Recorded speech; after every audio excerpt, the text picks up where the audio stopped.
नमस्कार, आप देख रही हैं नेक्स्ट 9 पॉलिटिकल बाइट। मैं हूं आपके साथ सिराज।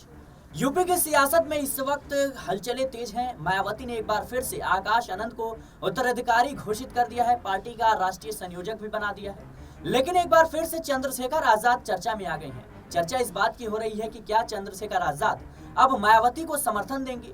बताते चलें कि लोकसभा चुनाव में जिस तरीके से चंद्रशेखर आजाद ने नगीना लोकसभा सीट से जीत दर्ज की, उसके बाद से देखा गया कि बीएसपी पार्टी 432 सीटों पर चुनाव लड़ती है देश की, लेकिन एक भी सीटों पर जीत हासिल नहीं करती है। लेकिन उत्तर प्रदेश की सियासत में जिस तरीके से समाजवादी पार्टी की वापसी हुई है, जाहिर सी बात है कि मायावती और चंद्रशेखर आजाद के लिए मुकाबला बिल्कुल भी आसान नहीं होने वाला। बताते चलें कि साल 2027 में यूपी में विधानसभा चुनाव होने हैं और अभी से इस बात के कयास लगाए जा रहे हैं कि चंद्रशेखर आजाद विधानसभा चुनाव में बहुजन समाज पार्टी को समर्थन दे सकते हैं, क्योंकि दलितों के बीच चंद्रशेखर आजाद एक नए विकल्प के तौर पर पेश हुए हैं और मायावती का पहले से ही सियासी रसूख दलितों के बीच रहा है।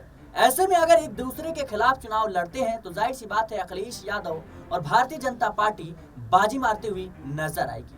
अब इन सारे समीकरण को अगर हम समझे तो चंद्रशेखर आजाद और मायावती गठबंधन कर सकते हैं, ताकि जो दलित वोट बैंक है वो समाजवादी पार्टी की तरफ शिफ्ट होता हुआ ना नजर आए, जैसा कि हमने लोकसभा चुनाव के दौरान देखा। मायावती को इस बात की उम्मीद थी कि शायद वो अकेले चुनाव लड़ेंगी तो जो दलित वोट बैंक है वो फिर से उनके साथ आता हुआ नजर आएगा, और ऐसा होता हुआ बिल्कुल भी नजर नहीं आया। जो दलित वोट बैंक थे वो इंडिया गठबंधन की तरफ शिफ्ट हुए।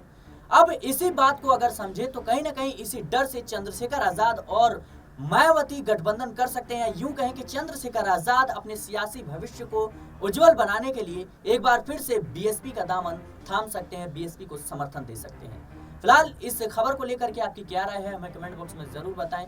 देश और दुनिया की तमाम खबरों के लिए बने रहें नेक्स्ट पॉलिटिकल बाइट के साथ।